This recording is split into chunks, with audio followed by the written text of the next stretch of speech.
Olá pessoal, seja muito bem-vindo ao canal Lendo, Querendo e Gente Não, tá certo? Vai conversar um pouquinho sobre mais um texto desse livro aqui, Literatura Infantil, Nery Novaes Coelho, né? Aquele livro que eu tenho em casa, que eu acabo pegando alguns textos aqui, discutindo com vocês alguns temas, né? E olha que coisas aqui, coincidência não, na verdade, né? Uma coisa bem interessante, né? Já vinha conversando aqui no canal sobre âmbitos muito específicos, né? Como, por exemplo, o tempo, né? A personagem na literatura, o espaço na literatura, enfim, acho, eu não tô lembrando de mais outro. Tem outros aí, será? Não sei, mas eu vou deixar o link lá embaixo na descrição do vídeo. Mas qualquer coisa você coloca aí no YouTube, tá bom? Lendo e Querendo teoria literária. Você vai encontrar algumas coisas aí a respeito, tá?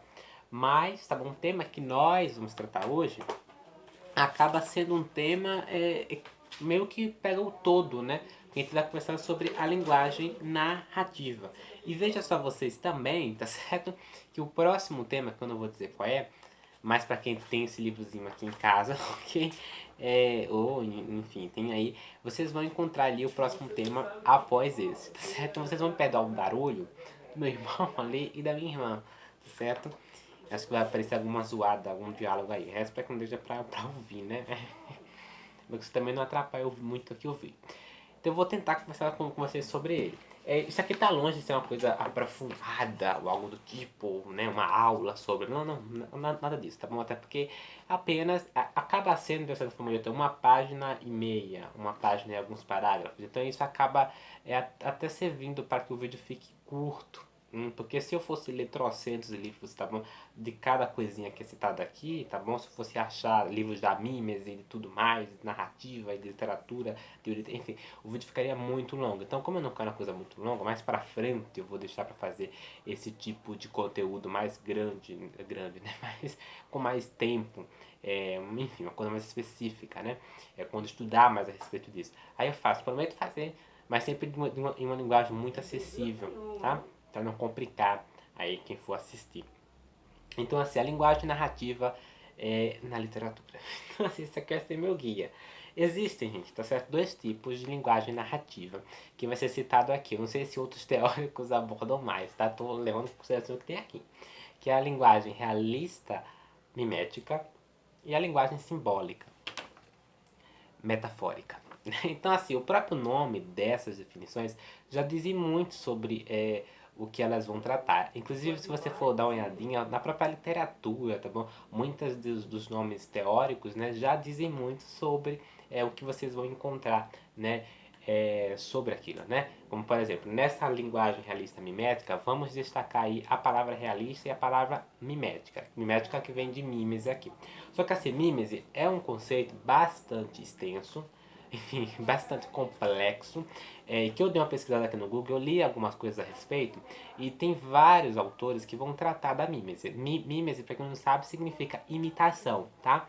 Então, assim, imitação da vida, tá? Então, muitos autores, desde a antiguidade clássica, enfim, os filósofos gregos, podemos dizer assim, né?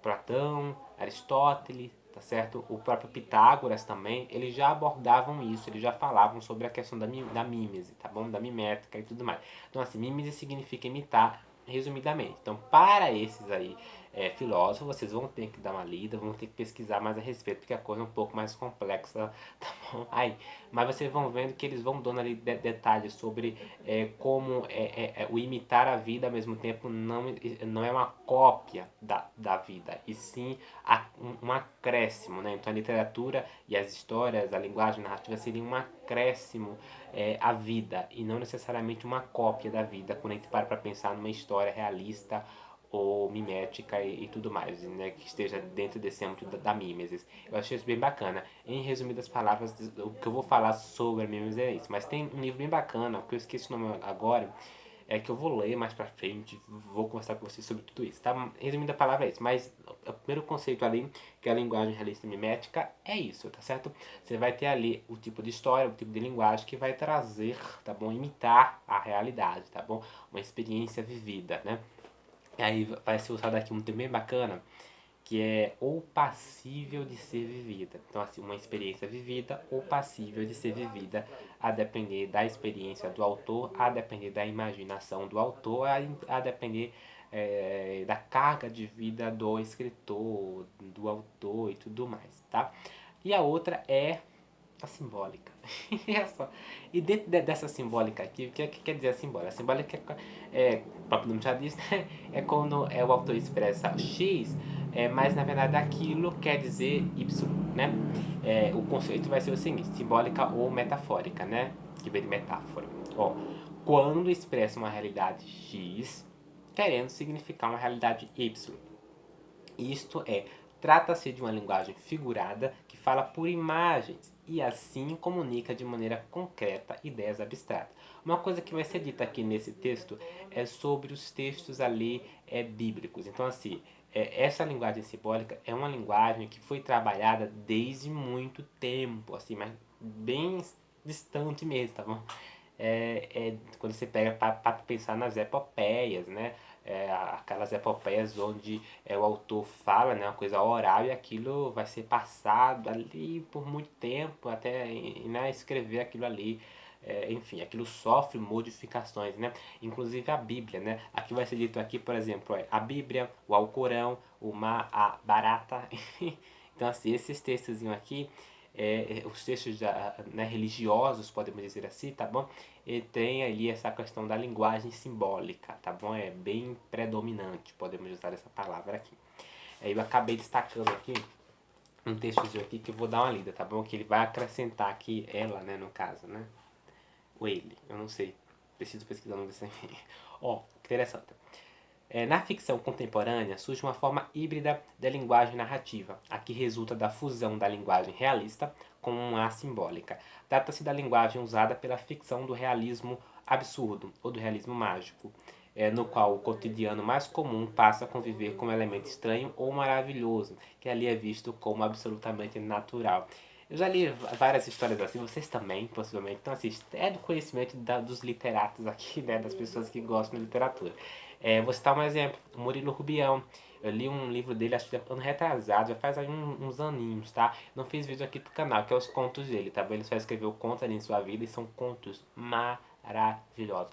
Só pra você ter ideia, o primeiro conto daquela antologia clássica dele, né? Que todo mundo, pelo menos eu conheço, acho que muitos aí conhecem, que é uma antologia de contos dele, de realismo mágico, é maravilhoso. Enfim, um dos contos ali, o primeiro conto daquela coletânea, é um dos meus favoritos da vida. Preciso reler aquilo. Mas a minha edição que eu li, né, tá na escola, enfim. E é maravilhoso, enfim. E o que acontece dentro desse realismo mágico, que é a fusão ali da linguagem realista, mais a linguagem simbólica, né?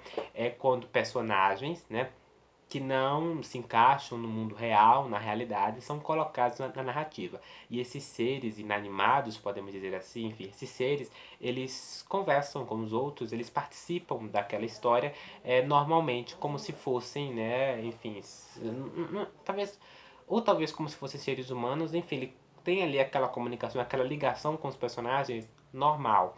Esse seria ali o realismo mágico, resumidamente, porque quando você para pensar no Gabriel Garcia Marques com 100 anos de solidão, enfim, que também foi um dos pioneiros, né? Ele vai citar aqui que um dos pioneiros desse realismo mágico foi o Kafka. Eu não sabia, eu até fiquei surpreso quando ele citou o Kafka. Do Kafka eu já li acho que quase todos os contos dele, tá? Tem um vídeo aqui no canal sobre o essencial do Kafka, que é uma antologia maravilhosa do autor que reúne os grandes contos importantes dele. Então Kafka foi um dos grandes pioneiros desse movimento aí. Veja só vocês, né? Interessante, né? Kafka, né? Uma grande fonte dessa fonte, a grande fonte dessa forma híbrida é a ficção de Kafka, surgida no início do século XX. Ah, a grande fonte, então não é o pioneiro, talvez seja, não sei. Enfim, surgiu. Então, assim, o realismo mágico, tá bom? Ele surgiu ali no século XX, tá bom? No início do século XX, na primeira metade do século XX, tá? Isso, acho que é de grande conhecimento ali. Se você não leu ainda História com Realismo Mágico, não sei o que você está esperando, porque é maravilhoso. É incrível, gente. Enfim, eu não li ainda Os 100 Anos de Solidão, ainda preciso ler, mas é uma história que eu estou aguardando. Não tenho edição física. Eu queria ler esse livro em edição física, mas eu não tenho, certo? Mas quando eu ter, ou talvez eu não espere ler logo em e-book, tá vendo? Com certeza eu vou me gostar, porque realismo mágico é uma coisa maravilhosa, eu gosto muito. E aí o que acontece? Vai ser dito aqui, a linguagem narrativa simbólica expressa-se por vários processos. E aí vai citar aqui, pela utilização de animais, e aí esses animais aqui, eles vão representar ideias, intenção, entendeu? Eles vão representar conceitos, eles vão viver, tá bom? Situações exemplares, as nossas, né? Eu acho que eu posso citar um livro que teve vídeo recentemente aqui no canal, que foi a Revolução dos Bichos, né? Essa edição aqui eu ganhei da Cláudia, né? Eu falo lá naquele vídeo. Então o que acontece? Tá aqui você tem, né, os animais vivendo que nem os seres humanos, né? Isso, falando que nem os seres humanos, se comunicando que nem os seres humanos, tá bom? Tendo ideias. E o diferencial, uma fábula, tá? E fábulas são incríveis. Assim, esse livro aqui, A Revolução dos Bichos, é maravilhoso. Pra quem nunca leu o livro do George Orwell, recomendem-se A Revolução dos Bichos, tá bom? Ele escreveu também em 1984, mas de fábula acho que eu posso citar esse exemplo aí, tá? Então os animais, os seres inanimados, tá? Que é os elementos dos reinos vegetal, mineral, fenômenos atmosféricos ou objetos fabricados pelo homem, que adquirem vida e falam ou agem como humanos, em situações também exemplares, apólogos. Acho que eu posso citar um texto aqui do Machado de Assis, bem conhecido por vocês também, que é um apólogo. É um texto que eu já li aqui no canal. Você não vai nem precisar nem pesquisar o texto para vocês lerem, só vocês ouvirem eu recitando, que é maravilhoso. Eu fiz uns errinhos ali, mas é porque eu não me preparei tanto não, tá, gente? Eu vou deixar o vídeo lá embaixo, ó, qual eu leio um apólogo para vocês de Machado de Assis. Lá você tem uma agulha e... esqueci. Então, uma linha? Acho que é uma agulha e linha. Mantendo o diálogo ali entre elas, né? Então você tem objetos aqui, enfim, conversando, tendo ideias ali e tudo mais. É maravilhoso, um apólogo. Bem clássico do autor, né? Bem citado ali nas escolas, tá bom? Fazer muitas questões ali a respeito desse texto do Machado de Assis, um apólogo, né?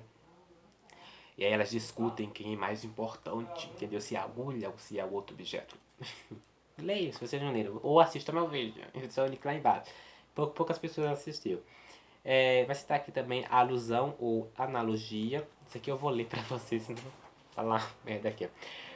Alusão ou analogia, que permite que uma situação comum, cotidiana, vivida por homens ou mulheres, seja compreendida de imediato em um ou outro nível de significação mais alta, que amplia aquele cotidiano particular e precário para um significado moral amplo e perene, geralmente ligado ao espírito humano. E aí a gente pode citar as parábolas, né? As parábolas da Bíblia também podem servir de exemplos, né? Sempre quando você lê aquilo, você pega uma lição, né? Isso, aquilo vai além, aquilo está ali, mas aquilo representa uma outra coisa. Aquilo quer ter um sentido diferenciado, né? É diferente daquilo ali que é exposto ali. Aquela história não está ali por acaso, aquela ali representa alguma coisa superior, né? Como vai ser dito aqui, vivida por homens ou mulheres, né? Seja compreendida de imediato em um ou outro nível de significação mais alta. Significação mais alta, né? Então aquilo significa outra coisa ali, né? Que amplia aquele cotidiano particular e precário para um significado moral amplo e perene, geralmente ligado ao espírito humano, né? Enfim, ambição, cobiça, né? E toda aquela, enfim, né? Os pecados capitais, né? Se for pegar na Bíblia, né? Mas tem outros pecados ali também, né? Então, assim, significa essa coisa do espírito humano, da alma humana mesmo. Tá? E esse outro aqui, que eu não entendi tanto assim não, mas eu vou citar ele mesmo assim, porque, enfim, é a transposição de sentido. Vai ser dito aqui o seguinte, então preste muita atenção, porque vocês podem, caso surjam ideias na cabeça de vocês, eu quero que vocês comentem aí nos comentários. Enfim, comentem aí embaixo. E acrescentem, tá bom? Porque eu não entendi tanto assim.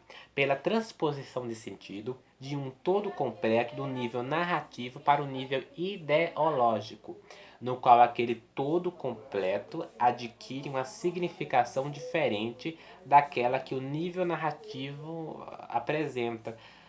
Aqui vai ser dito alegoria. Então, assim, o que eu me lembro de alegoria ali, talvez o Doutor Fausto do Thomas Mann, uma alegoria à Alemanha nazista, né? Vai ser dito, inclusive, isso por muitos críticos literários. Já tem vídeo aqui no canal, bem curto, um vídeo de, assim, não tão legal, mas é um vídeo recente desse ano. Eu fiz só pra vocês, caso tenham a edição, leiam, ou caso não leram ainda alguma coisa de Thomas Mann, leiam. Então, assim, eu fiz aquele vídeo mais pra isso, nada uma resenha, né?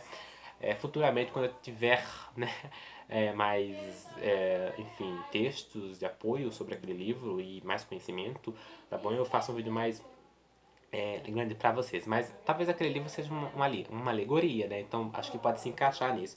Mas eu acredito que mesmo nesses livros há vários tipos de conceitos, né? Há vários tipos de significação, podemos dizer assim, né? Então outro livro que eu me lembro ali que se trata de alegoria aqui é o Mágico de Oz, tá? Eu não estou lembrando agora a alegoria, mas eu me lembro que na época eu vi alguém dizer ali que é um livro alegórico. Que lindo, né? Tô passando uma informação que eu vi, mas eu vi de um texto de um crítico, tá? Do livro do Mágico de Oz. Não foi de boca de ninguém, não, tá? Foi do texto crítico. Que é uma alegoria, acredito que é uma alegoria também Alemanha nazista, eu não sei. Eu sei que tem ali toda uma representação também, uma coisa alegórica naquele livro Mágico de Oz. Grande parte da literatura infantil clássica tem essa coisa, né? Alegórica, né? Tá ali, mas tem todo um desfechozinho, né? O Pequeno Príncipe, né? Que é um livro maravilhoso ali, enfim. Você só entende o valor daquele livro mesmo com muita bagagem, com muita experiência de vida, porque é um livro espetacular. Tem muita gente que não gosta, né? Tudo bem. Literatura é assim, eu gosto, não gosto, assim. Nós gostamos e não gostamos. Então assim, eu vou terminar aqui com esses dois textos aqui. A linguagem metafórica ou simbólica é também usada nas lendas e mitos. Quantas lendas e mitos nós não conhecemos, né? Eu conheço bem pouco, gente, tá bom? O povo fazendo barulho aqui em casa, é bom não der pra ouvir aí. Além das mitos, né? Que é coisa que a gente conhece, aí muita gente conhece, eu conheço pouco, tá bom? Acho que eu conheço assim, mais do folclore brasileiro, né? Mesmo. Enfim, eu conheço muito também a partir do Gogol. O Gogol escreveu ali muitos mitos, tá?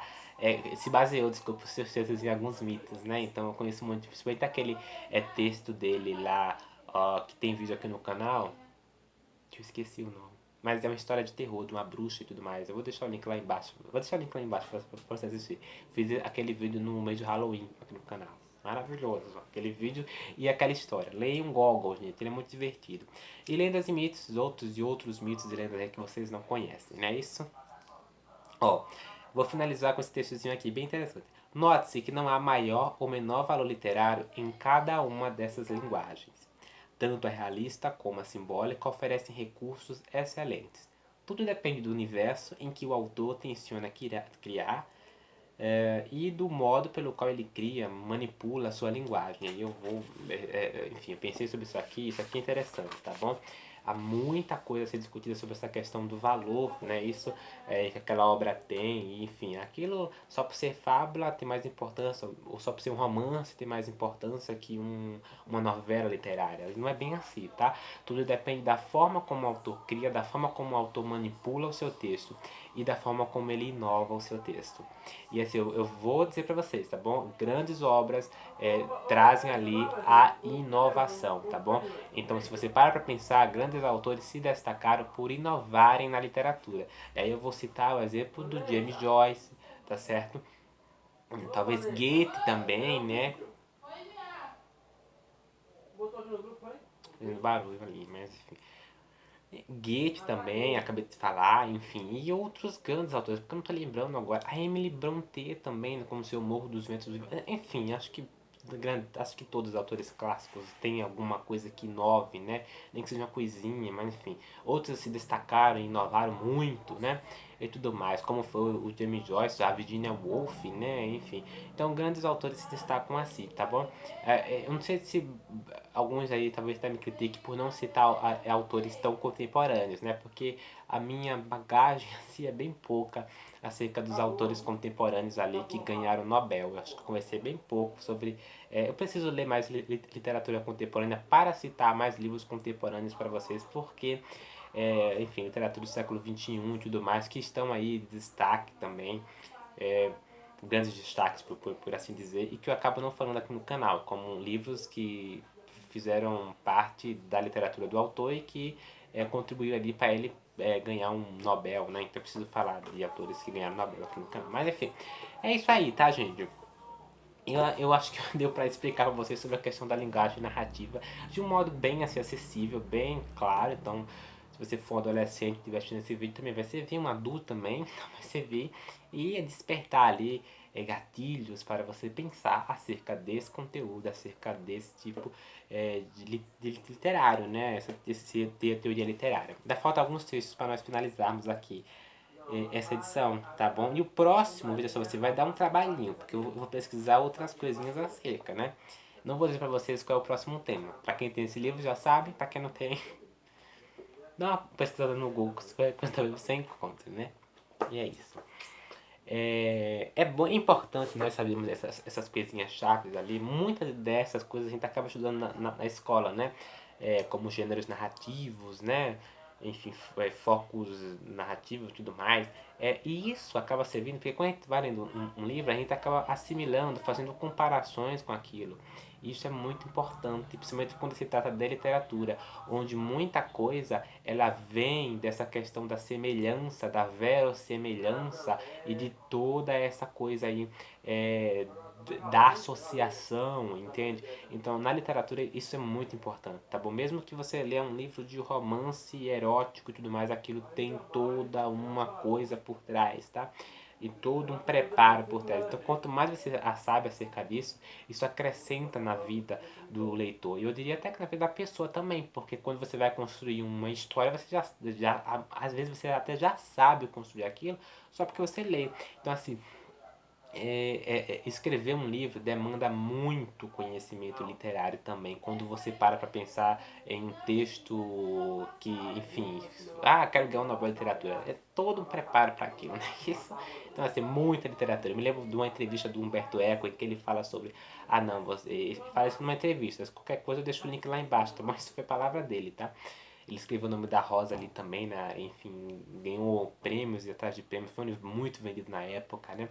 Ele fala sobre a questão da pressa que muitos escritores têm para escrever livros, que na verdade não precisa dessa pressa, né? Você pode escrever um livro aos 30, aos 40 anos e tudo depende da sua bagagem, né? Você deve escrever um livro quando você se sentir preparado. Ele fala isso na entrevista, não com essas minhas palavras, mas ele fala bem assim, quase.